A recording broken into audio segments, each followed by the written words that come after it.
Thanks for joining us today for this special edition of Fresh from the Studio with a focus on the second annual San Marcos Studio Tour.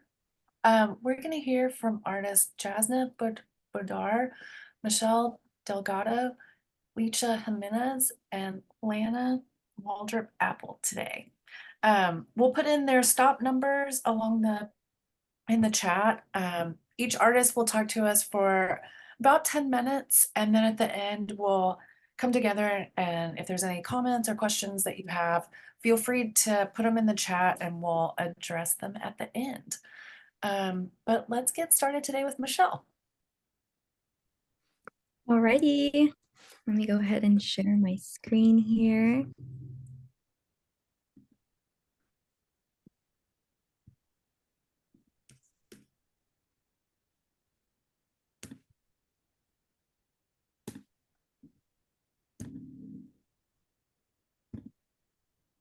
Okay. Ooh. Can y'all see this bar in the center? Or does everybody see it well? Yeah, it looks good. Okay, perfect. Okay, so this is my presentation. My name is Michelle Delgado. I'm from San Antonio, Texas. And I just want to thank Women in Their Work and San Marcos Studio Tour for having me and for this opportunity. I'm gonna go ahead and jump right into it. This is my opening page with just some bullet points as to what my work encompasses. Life is art, obliteration, and rebirth. I pay attention to process and materials, and my community is everything. I'm gonna kind of skim through my PowerPoint, and if you'd like, you can check me out on my Instagram and my website for more information.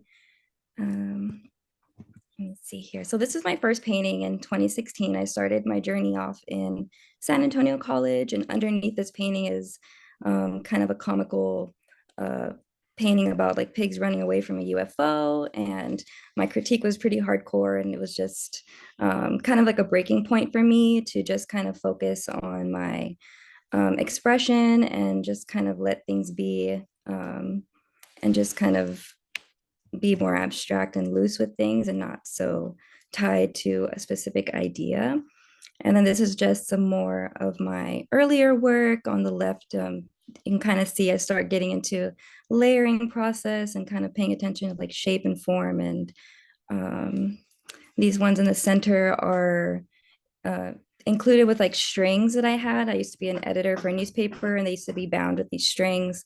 So paying attention to like life as art and incorporating my life into my art. So these are just some of my earlier paintings. I began exhibiting work in 2018, and this was like a really good, exciting opportunity for me as a young artist to just be with my friends, and we would throw these shows together. This is at Alex Rubio's space in San Antonio, and it was really exciting as a young artist to be showing and get into putting my name out there. This is more work from San Antonio College. I enjoyed working big. I started just like using my body as well, and just like stretching across a piece is very exciting for me. The group from San Antonio College, I used to be in the Art Guild, which is like the art club out there. We went to the Shinati Foundation in Marfa. And again, that was just really fun in my earlier days. Fast forward to 2019, I went to Texas State, and even though I'm a painter, I started getting into like more 3D works, paying attention to like bringing work out of, I guess, like a 2D form. And I was also kind of struggling at this time with like being a painter, then joining a new group of students and trying to like just kind of manage that. And personally, I was going through a lot. So this one's called Immobility on the left with the skate, and on the right, this one's called The Worst. So just like really putting my emotions into my pieces is kind of a common theme as well.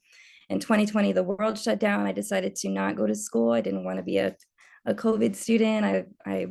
So I focused my full-time artistry this whole year and worked on my website. I made small art collages, which ended up kind of speaking to the bigger pieces as well. And I started taking commissions. I worked a lot with the Blue Star Arts Complex over there in San Antonio, and then started curating works as well, or curating events and art events as well. And then just like being more involved with the community. This one on the right, just like really it was good for the community to come together and be creative while in this unprecedented time. This is a work that was accepted by the Army base at Fort Sam Houston after I burned my hands in a studio fire. That was also on the news. And there's an article in my CV if you want to read about that. Again, curating shows. This was at Brick at Blue Star. This is in the peak of the pandemic. Brought vendors together, artists, and also Alexis Hunter in the bottom right. I know she's done a lot of work with women in their work as well. So this was her first solo show that I curated, and it was a video art presentation. So this was a time when we couldn't go to the movies. So this was like, you can come to the movies at Brick and see a bunch of local artists show their video art. And it was a great show. During this time, I was also vending and selling small art, collages, jewelry, t-shirts, and this was a great way for me to connect with my community. And there's some of my collectors in Austin as well. And then I went back to Texas State in 2021 after I found out that my dad had passed away, and he really inspired me to go back to school. And so also just like finishing what I started, went back to school, paid attention to my assignments, and then I was started incorporating like my menstrual blood into my pieces, sealed them with resin so they're safe. But this was an exciting time for me. So those are my hands that got burned, and then I started using my hands as a medium. This is some more menstrual blood pieces, and just kind of thinking about it conceptually and kind of how I'm a woman, it's feminine, I'm not going to have this forever, and making use of this medium that's completely unique to me. I'm also a makeup artist for others and for myself. I just love the healing properties that makeup can do. And then I also am a performance artist. So these two at the top left, you can look them up on my website and my Instagram. And I've also done kind of theatrical performances. These are with Maro de la Tierra and Powder Wig Machine, where I'm dressed up as a pig, and it's pretty comical. It was for Fiesta Corneation in San Antonio. And I'm also a Nature of Art camp counselor. This summer, I'll be doing that for the second time. I love connecting with children and the way that their mind works. And I feel like they're just so much more creative when you're a kid, and it's really inspiring. I love it. This is like the evolution of my studio space. So just like throughout the past 5 years, from going from like my parents' house to maybe a partner's house to my place in San Marcos before it got flooded. So just like thinking about like being an artist and how we travel with our supplies and thinking about what to bring. I love seeing that process. And then this is my layering process that I've gotten into that I enjoy, kind of just like painting, cutting the painting up and then making it into something new. So these are some pieces in 2022. And then this is 2022, 2023.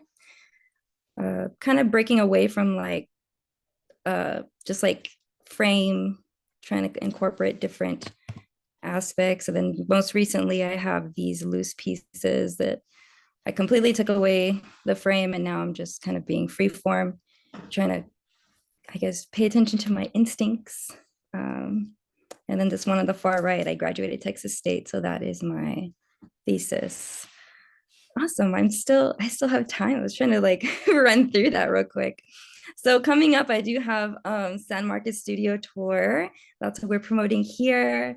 I'll be stop number 10, and I will be showing actually a few of my original menstrual pieces. They're called the Red Series. And I haven't really talked too much about that, so I'm kind of getting more comfortable with telling people about that. And then I also have a solo show that is opening up first Thursday and first Friday as well. I will be in San Marcos all day on Sunday if anybody wants to come by and talk to me. And then I've also got that camp counselor thing coming up in the summer. So those are my future endeavors, and I'm happy about it. So, but thank you all for listening. And if y'all have any questions or anything, feel free to ask. Great, thank you so much. Thank you. Next up is Jasna, who's joining us from France today.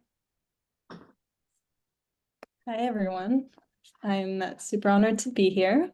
Also wanted to give a shout out to Women in Their Work and Mothership Studios and everyone who had a part in getting me to be part of this discussion today. So I'm excited to share some of my work. I made a really short slideshow because I was kind of weary of technical difficulties being in France, and there's a pretty crazy storm outside right now. So in case my internet just goes away, hopefully I'll be back, but let's go. Okay, let me switch views real quick. And screen.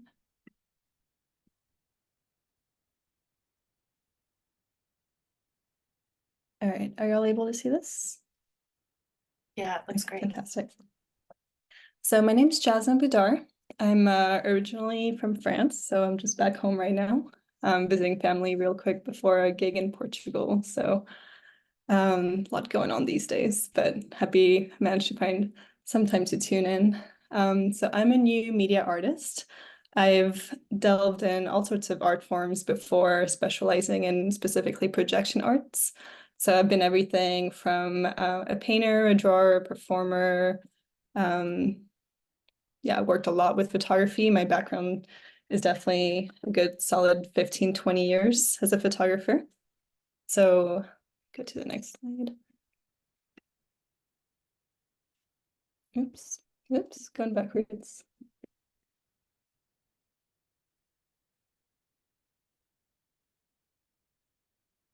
Sorry, guys, just trying to go backwards, not forward, but try that again.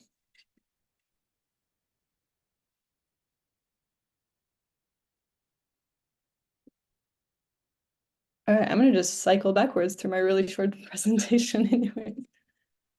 Okay, cool. All right, we're good. So yeah, so as I mentioned, my art journey, I've been a digital photographer for the greater part of my career. I started with portraiture and carried that through in very different mediums, different worlds rather. Did a lot of artistic portraiture. I worked in the fashion industry. I have a wedding photography business, so portraits, people have definitely been the greater part of my portfolio. I've also traveled the world quite a bit.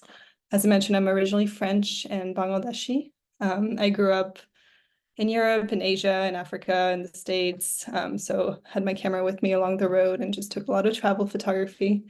And as most digital photographers, I ended up spending way too much time in front of a screen, and eventually started my master's and dove into the world of projection arts because my master's thesis was basically about having a love-hate relationship with screens and just wanting to break away from them, and how photography and video is taken from the world but then ends up living in this like two-dimensional flat surface. And I was really interested in bringing it back out into physical space.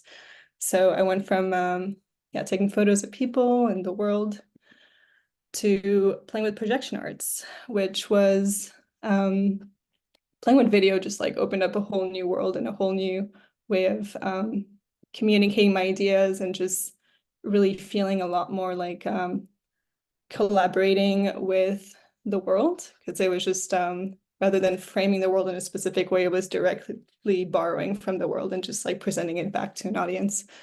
So I worked with projection arts. I think playing with light as a medium was really fascinating to me, and by default projected on walls or the two-dimensional surfaces, which is how most projection art tends to live. And one thing I got really excited about was when people chose to immerse themselves in the projections. So they would be either performers or like actual performers or just visitors that felt comfortable performing in the space. I did a lot of work involving dance and movement. So I'll hopefully be able to have some time to show some videos of all this afterwards on my website. But the images right now are examples of very flowy ink drops or like these kaleidoscopes of dancers. And the one on the left is a dancer immersed in her own image. So it's like a video of her that's been turned into kaleidoscope and she's just performing within herself. And then the one on the right is this beautiful flow footage of like inks dropped in water. And whenever people are comfortable being in the projection space, and their shadows become like a layered part of the work. And then some people are really comfortable dancing around in that space as well and mimicking the flow, whereas some people started treating it like a screen where they're like, oh wait, I can't block the visuals. And then they would like step to the side and still treat it as a screen. And again, with my love-hate relationship with screens, I got more and more fascinated with how do I just really encourage people to step into the artwork? So then I started playing with immersive installations, so really playing with the space and how to add more textures and more layers to it for the projections to live in, and inviting the people to really like step into this universe I would create. So the one on the left is my thesis show from my master's. It was named Ma, which is in honor of my mother. She was an Indian classical dancer or South Asian classical dancer. And through aging, like her movement slowed down, and I really wanted to do something to communicate how time affects movement, because those are two big themes I explore through my work. So I created this maze of saris, which are like the fabric that South Asians wear for dancing, and projected two different videos on each side of these silhouettes of two dancers, one being my mother, the one on the left over here, and then a younger, more energetic dancers. And so when you're stepping into this installation, you're going from seeing this really young, dynamic dancer and going through the different layers and seeing her age and progressively encounter this other woman who's a lot slower, a lot more awkward, a lot more stumbling. This may be one of the most meaningful pieces I've done, but I started really thinking about how to use projections as layered screens, staggered screens. I wanted to continue exploring that through other pieces. So the one on the right is one I did in Austin last year for the Illumiverse. It was like a holiday galactic party, kind of Meow Wolf, but with holidays. And my partner and I had this snowflake that was created in VR, and then like created on these, it was projected on these screens, so that screens being like mosquito netting kind of screens. And so the image would like arrest itself on one of the surfaces, and actually the light would pass through, since it's porous mosquito netting, and like show up in multiple surfaces, and then someone could step in there and be part of the imagery and play around in the space. So really thinking about immersive installations became like my focus, where my heart was. It was really exciting to just see the work exist on its own, but also how visitors coming into the work just added a whole other layer to it.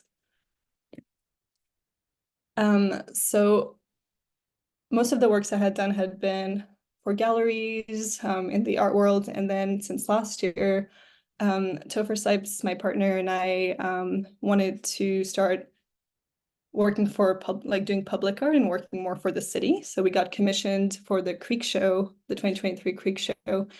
Hopefully some of you guys saw this in person. It was really beautiful. We took footage of the creek itself and wanted to communicate how with water, there's just so many different surfaces. There's like the top surface that you see, but you're also seeing the bottom layers of the water. You're seeing the reflections from the sky or whatever is being arresting itself on the surface. So we took that same concept of the one I did for Ma with the multiple screens, and projected footage of different moments of the creek, different surfaces. This really, really beautiful effect. And it was suspended under a bridge right above the creek. So you got this like natural surround sound of the creek flowing underneath. And it was just like a speak that really like spoke about itself. So yeah, working with public art was a completely new domain and a lot more to account for, because gallery settings are a lot more controlled. Working out in the environment, a lot of new factors started creeping up. So it was a great learning process, and it informed the next thing that we're doing for the San Marcos studio tour. So Alicia Philly, who I think I saw on this call, hi there, contacted Topher and I. She had seen our piece at Melting Mirrors and we'd been friends with her, and she wanted to collaborate on something for the San Marcos studio tour, with a way to like project her work back onto her sculptures in a public place. And that piece kind of evolved from projecting just on her sculptures to projecting on the monument of the Hays County Historic Courthouse, like directly onto the columns. So the footage is line work from Alicia's beautiful paintings that Topher and her went into VR to like create the lines that mimicked her paintings. And then I came in with like the videography side of things, of directing like the camera path of how we're gonna see the lines move around. And then yeah, so we did this in honor of the eclipse that's coming up. So the full performance, so to speak, of the work is a 24-minute cycle. It's going to be on April 6th and 7th.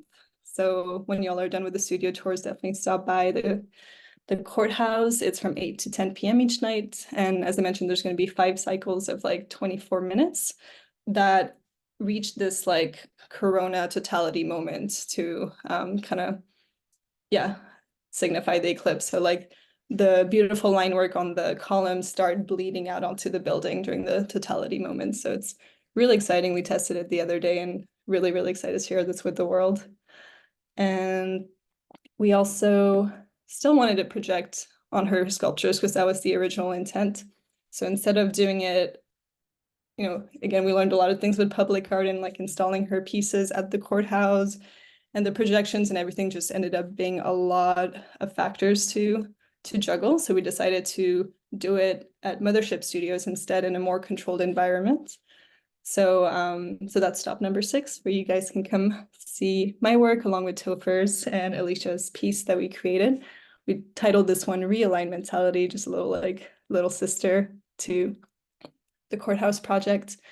And yeah, so we did an installation of her beautiful sculptures and projection mapped to arrest themselves like on the surface of the sculptures instead. So instead of bleeding out onto the walls, they're very specifically mapped to her shapes. And this one's a bit more immersive in the sense that you can walk into the installation, and I don't know if y'all can see my little arrow moving around, but y'all can come like in the space and be layered in between these pieces, which felt honoring like my process of other pieces I've done in the past before. So I'm really excited to see both of these pieces come alive. So I would like to share, I have a little bit of time left, right? Try to share my website as well.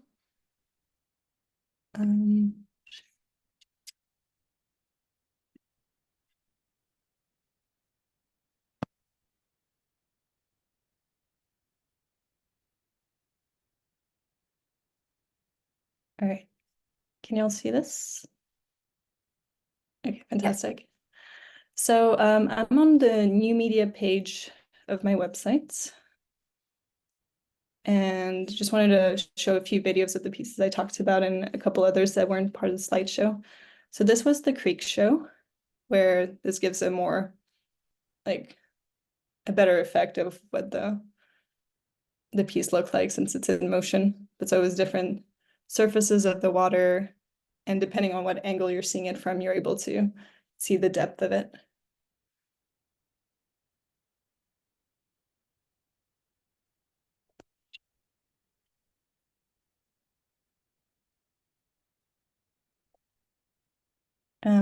This is some more images of the Illumiverse, the snowflake piece. So for example, when it's in motion, you can really see this little universe of snowflakes that are moving around, and someone can be like sandwiched in between the frames to really look like they're part of the work.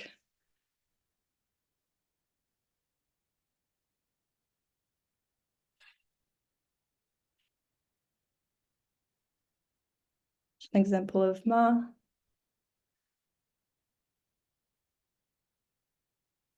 Would it help if I like click on the videos to make them bigger, or can y'all see okay?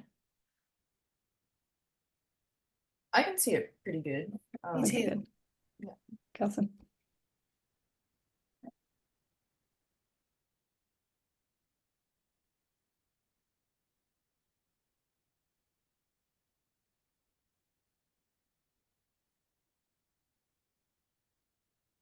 that, as you can see, as you move through the piece, just gives you a really different experience. And it was really beautiful with this piece to also see how people would interact with it by, like, when you first enter, it's really surreal and you can't really tell that these shadows are not actually people in the space. So some people would like try to go and find them within this maze and realize like, wait, this is actually like the presence of absence, and led to really beautiful and super conceptual conversations. But it was also really beautiful to see people just start dancing in the space. Like there was no instructions to do so. It just felt like something that got called out of them. And I'm just really fascinated to see how people want to move with my work. It's like a big part of my process. These are some of the ink footages. Again, a lot of flow and movement. I often invite performers to come dance in the pieces, just to add another layer.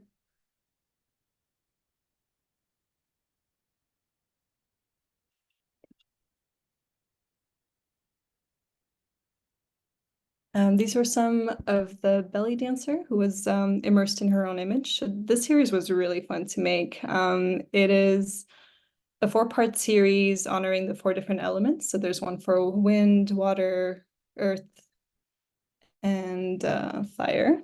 And it's really cool to just see this kaleidoscope of really abstracted shapes, and every once in a while you see a face in there and you're like, whoa. And whenever this piece is shown as a full performance, it's hard to tell that this was pre-recorded. It looks like it's just kind of happening in real time. So it's a really trippy effect.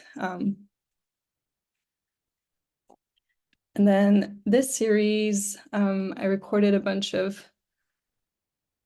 dancers and actually different types of people moving. So it was like an exploration of movement. Again, I had some people who were handicapped and had a really hard time moving versus like professional dancers who were just freely flowing, and turned them into ghosts so that they just look like they're these floating entities in a space. I have an artist residency at Artist Co, where they just invited me to transform their staircase into this like immersive space. So this was one of the first pieces I did there, and just had these little dancing spirits in there. If y'all ever stop by Artist Co, there's something different every single month. Every time they have a new show, I've got something else going on in there. And I have another residency coming up that is not like officially announced yet, so I will announce that later, but stay tuned. It's for a museum, so I'm really excited. But they want to do the first official announcement. So, all right, that is my presentation. Thanks so much. Thank you, thank you. And next up we have Licha. Unmute. Hi, I'm Licha Jimenez.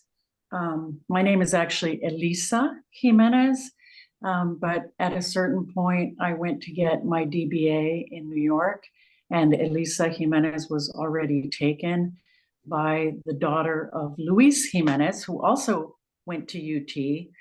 So I've been calling myself Licha. It's my nickname. So I was born in Mexico, came to the US when I was about 5 or 6 years old, and started painting at a really early age. And I think that it's possible that moving here, I remember it as being very traumatic.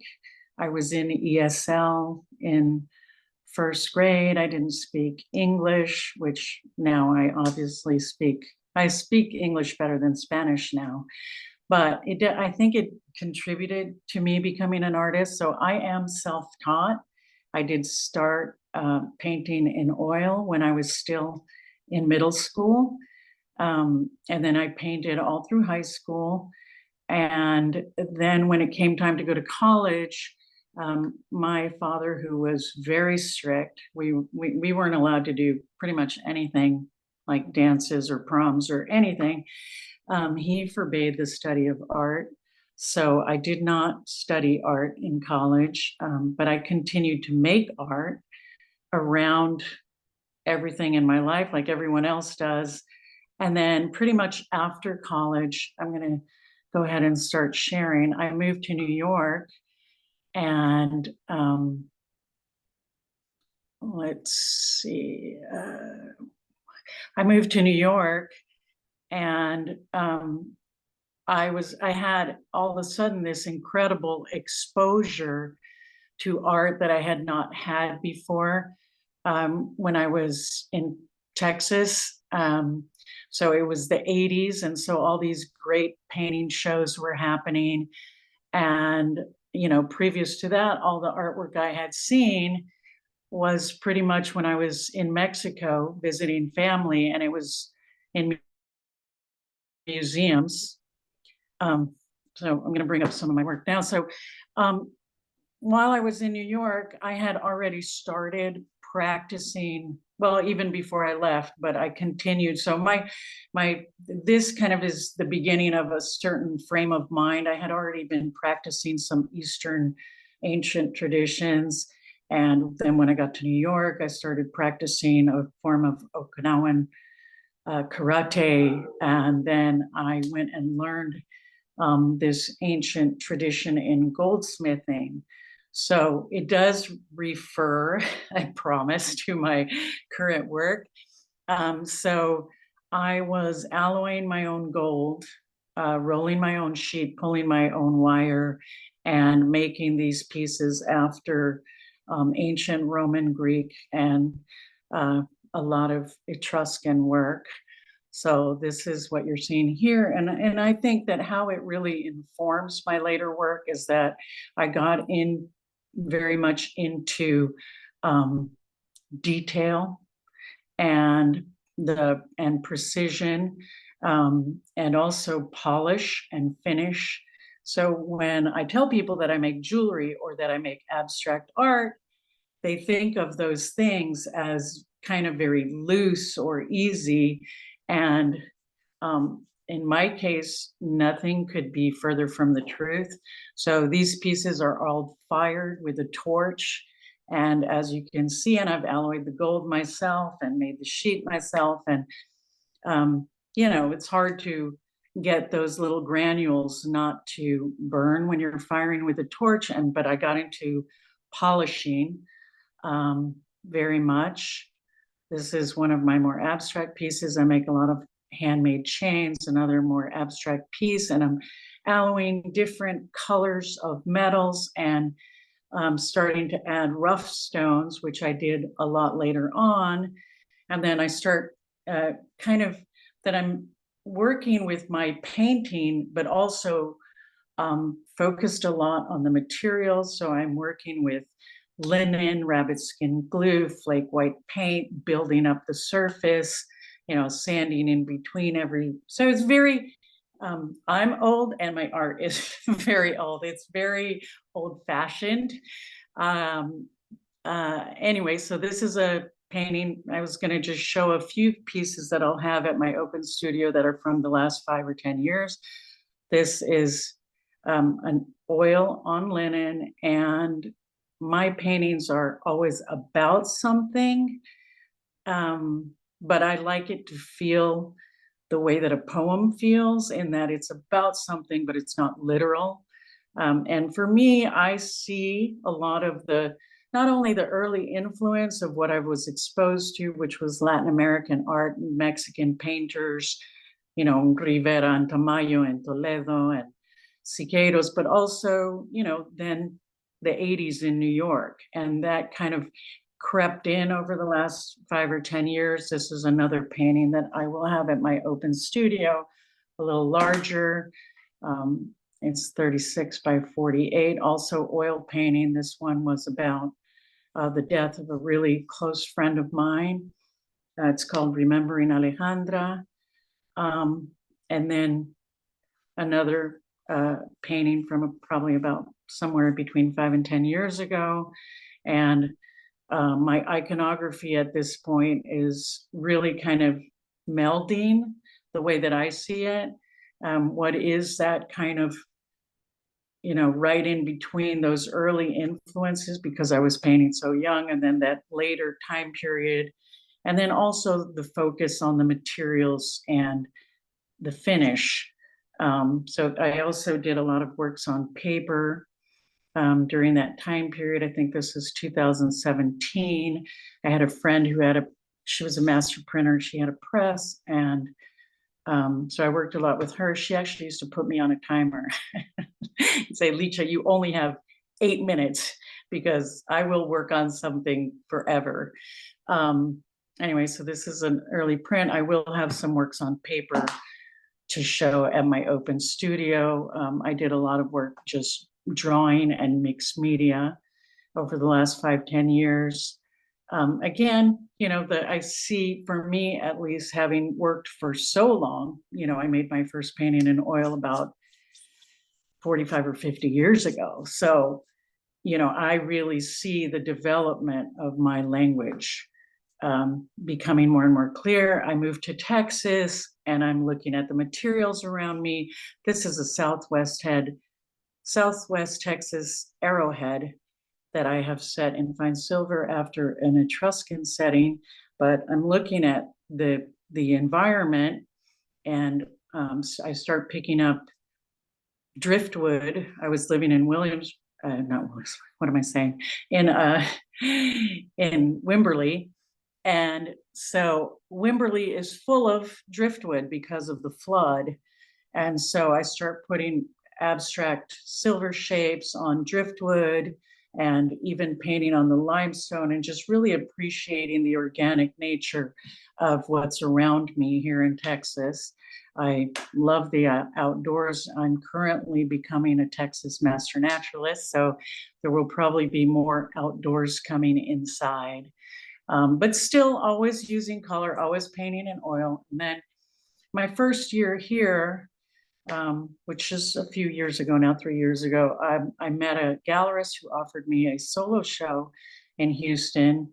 And he asked me specifically to create 8 works 5 feet across, and which no one had ever done that before, but it ended up being a really good experience for me. I made these 8 pieces, 6 feet tall and 5 feet tall, and all of them 5 feet across. I had 3 months. So oil takes a long time to dry. So these are looser because I had to work so quickly to get them all finished. And I had a lot of fun with it. In fact, I'm probably going to start after about 6 pieces from now, because I kind of have them all lined up. I'm going to start doing some larger pieces again. So this is one that was about the archetypal warrior. I called it Beowulf. And then this one is Entre Frida y Guadalupe, and it is kind of the dichotomy that Mexican women live with, at least my experience, which was very much, you're kind of applauded for being outspoken and creative, and at the same time having to maintain a kind of saintliness.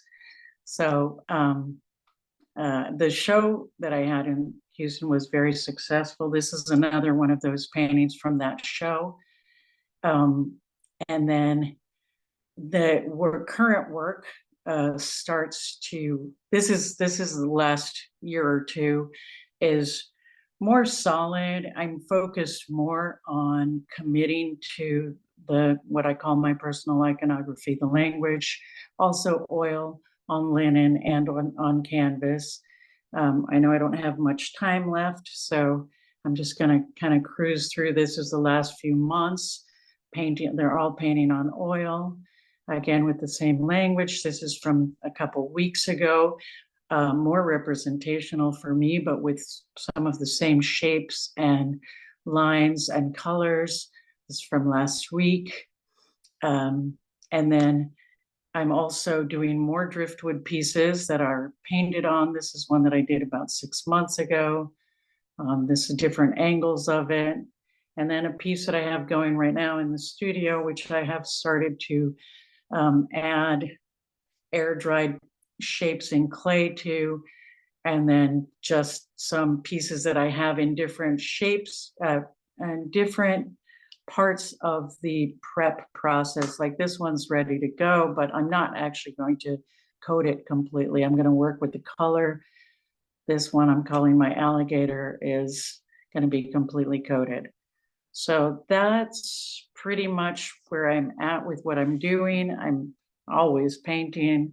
I haven't been back in Texas for very long, so kind of my hope with doing this is meeting other artists and galleries, maybe having people come over to my studio, going to other people's studios and getting work out there. Thanks so much for sharing your presentation with us. Sure. Thank you. And our last presentation is Lena. Hi, thank you guys for having me. I'm really happy to be here. So thanks to Women in Their Work, and thank you to Mothership Studios. So I guess I'm going to begin by sharing my screen. All right. Where are we? Here we go. Sorry. Okay. Come on.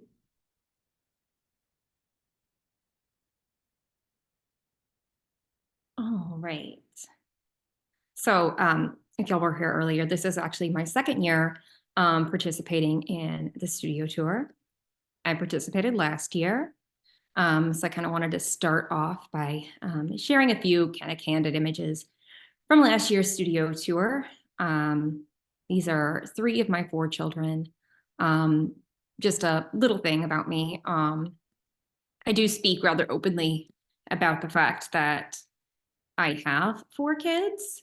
And I do that because when I was coming up as a young artist, I always wondered, like, do any female artists have children? I don't ever hear anybody talking about it.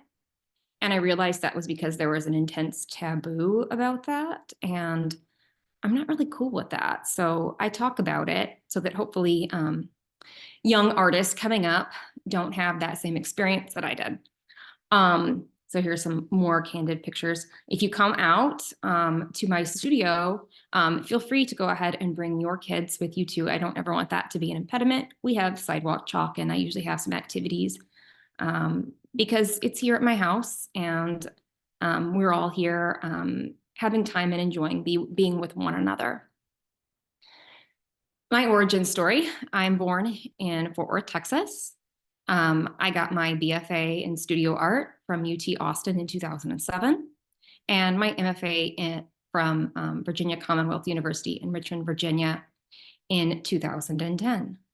I always say that my work kind of began this summer before my last semester at UT, where I was really kind of figuring out what my work was. I had just come back from a summer study abroad in Italy, and I have a lifelong love of history. When I was a kid, I wanted to be an archaeologist, and there was an entire romantic idea about it. But I've always been fascinated by thinking about connecting with a place or history through things and through spaces and places that have been lost. So I began taking reference images with a Polaroid camera because I love physical objects. And at that time, I was documenting lots of imagery from kind of like the changing Austin landscape. There was lots of new development going on, like namely the Mueller development was happening at that time. They had recently imploded the Intel building downtown. So I use these for reference images for paintings like these. This was the early stages of the Mueller development. I have a couple others like this, but this is probably the best early documentation. Moving on to grad school, my gaze was in a similar place, but I began making these monumental paintings. These are like discarded, flats, an empty sign. I also think I really kind of craved Texas at this time. I had missed the sky. There's just something about like the unimpeded Texas sky that I can't get over. I moved back to Texas in 2010 after receiving my MFA. If you can kind of do the math, this was during the time of the Great Recession. I was super young, and Texas was home to me. And I began teaching at Texas State University at this time. And it was an amazing, soft place to land. I'd been teaching at Texas State ever since. This was one of my first paintings back. This is my rack, 48 by 96 inches. These were all like life size. At this time, I was also beginning to think a lot about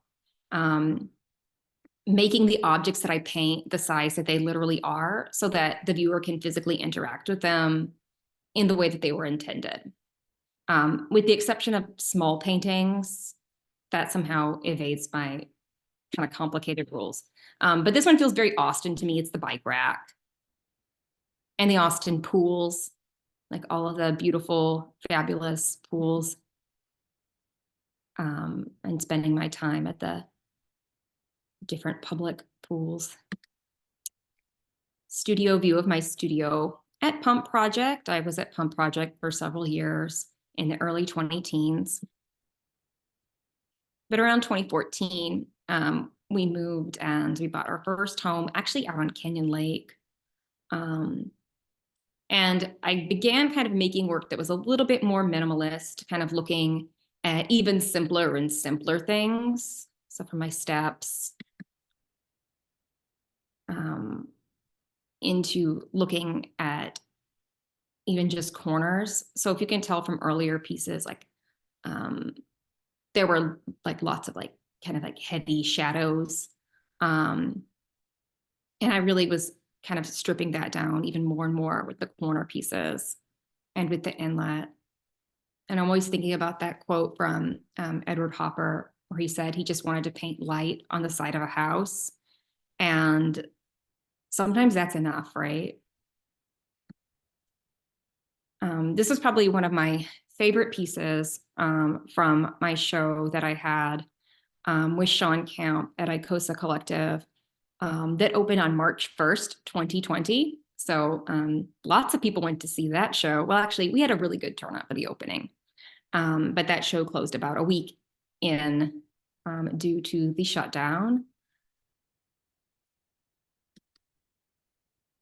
Kind of during that time, you know, 2018 to 2020, I began making these large collection of walls paintings.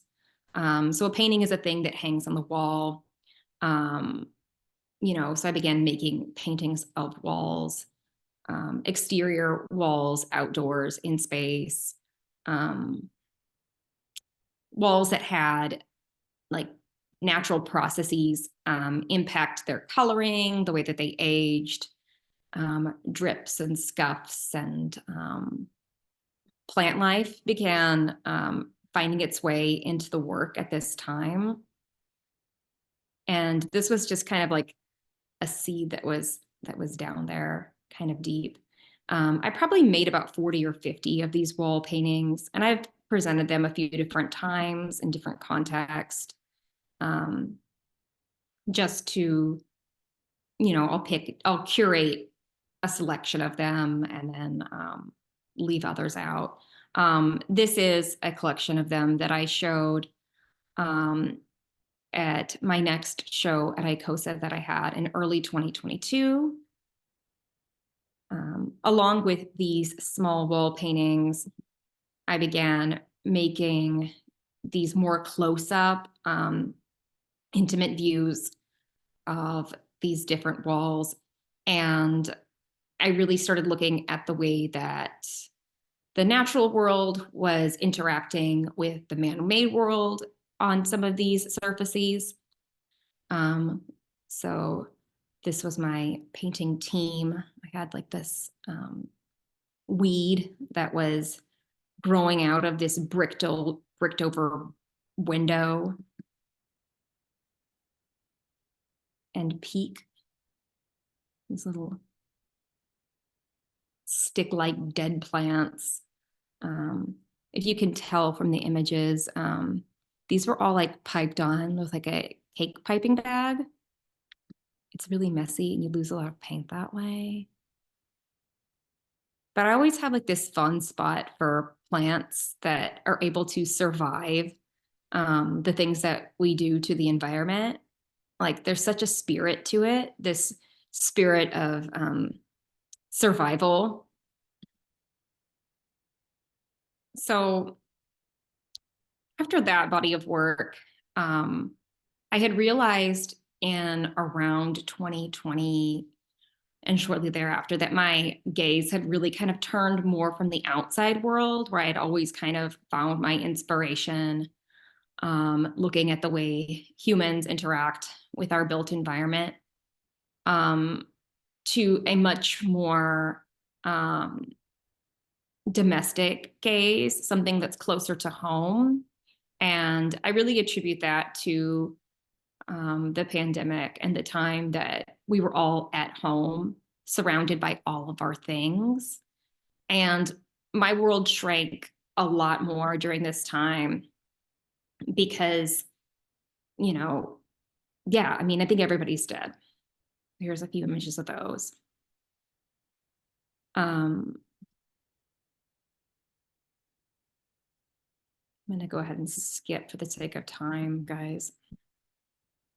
I fell in love with this one particular plant called the Mother of a Millions plant because of its shape, but then I realized it was also named the Mother of a Millions plant.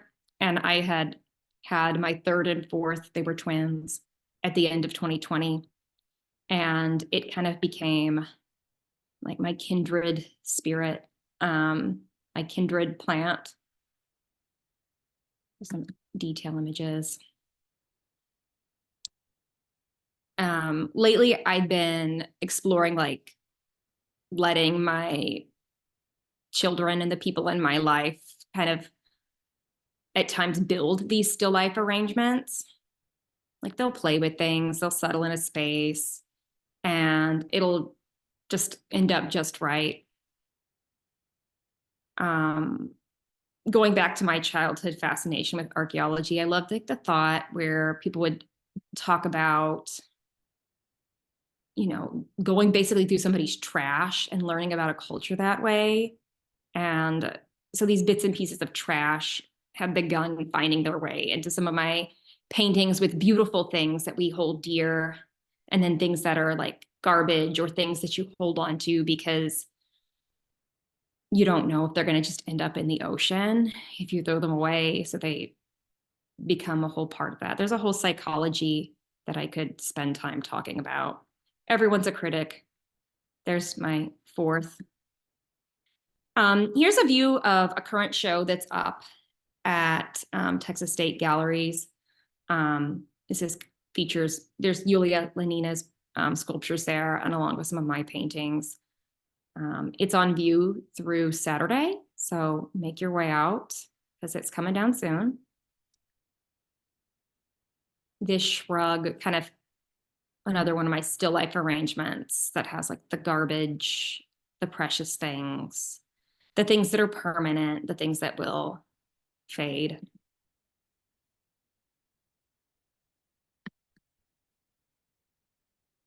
This is kind of some details.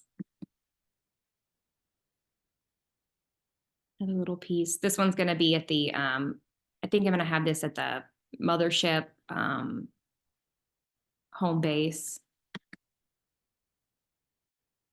Just a little studio view. Some more studio views with my favorite plant, with my Mother of a Millions plant. Another recent painting. Some details.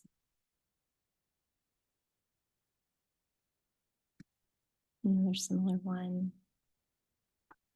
A gasp. A respite. I really like words.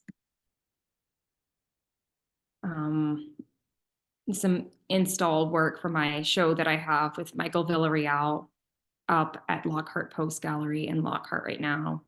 That actually comes down Saturday.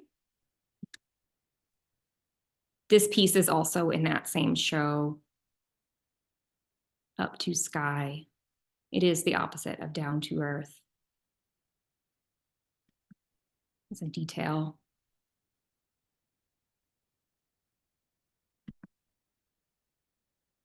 Some install views.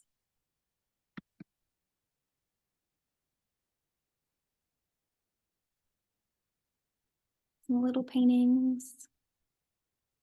Some little details. And this is just a little installation of some small works of mine and with Michael Villarreal's work. So I guess I'll stop here. I think I've kind of gone over. It's okay. That was Yeah. really beautiful. Thank you so much for that. Thanks. Yes. Lena. And thank you to all 4 of our artists for your wonderful presentations. Since we are getting a little bit close to time, I just want to do a quick, if anybody has any questions or comments really quickly, I definitely have appreciated and enjoyed seeing the comments in the chat and seeing everybody being so encouraging and kind, and also some really great insights on everyone's work too. But yeah, is there anything that anybody wants to ask or say before we sort of wrap this up? I think it's great that all of these women are making work, and it's all so different, that we all have like such a dedication and commitment. I really just want to say that I appreciate very much what everybody's doing, and also thank you for doing this. Thank you for having us. Absolutely. Thank you, everyone. And also thank you to Mothership Studios. I'm going to put their Instagram and website in the chat as well, so that you guys can learn some more about other participating artists, as well as bios on our current artists. And just as a quick recap for some things that are coming up for everyone, Michelle is going to have a solo exhibition at Carbon Bloom in San Antonio with a soft opening on April 4th, and then the opening, official opening on the following day. Jasna, Line Mentality, co-created with Alicia Philly and Topher Sipes as well, going to be mapped on the Hayes County Historic Courthouse on April 6th and 7th. And then Lana right now has 2 shows up. One, Nature, Nurture, Nurture, Nature at the Texas State Gallery's Flex Space, which goes down on the 31st of this month. And then Lawns and Gardens, as we all saw at the Lockhart Post Gallery, going down on the 29th, this Saturday. And then an upcoming 2-person show at Icosa Gallery, happening May 25th. And then I'd also want to remind everybody that the San Marcos Studio Tour is happening from the 5th to the 7th of April. And then lastly, for Women in Their Work, we have a current solo exhibition by Alejandra Amuelle. She's an Austin artist, ceramicist, sculpture. Circular Body is going to be up through May 9th. So we hope you guys, if you're ever in Austin, can stop by, and we'll definitely try and make it out to San Marcos to visit the tours and meet you guys in person, see your studio spaces. But otherwise, I want to thank everyone again for such illuminating talks and for sharing some of your process and studio with us. So thank you. Yeah, thank you. Thank Thank you you. so much. You. Great. Hope everyone has a great rest of their Thursday and rest of their week. So nice to hear from you all. Thank you. Bye. You. Thank you.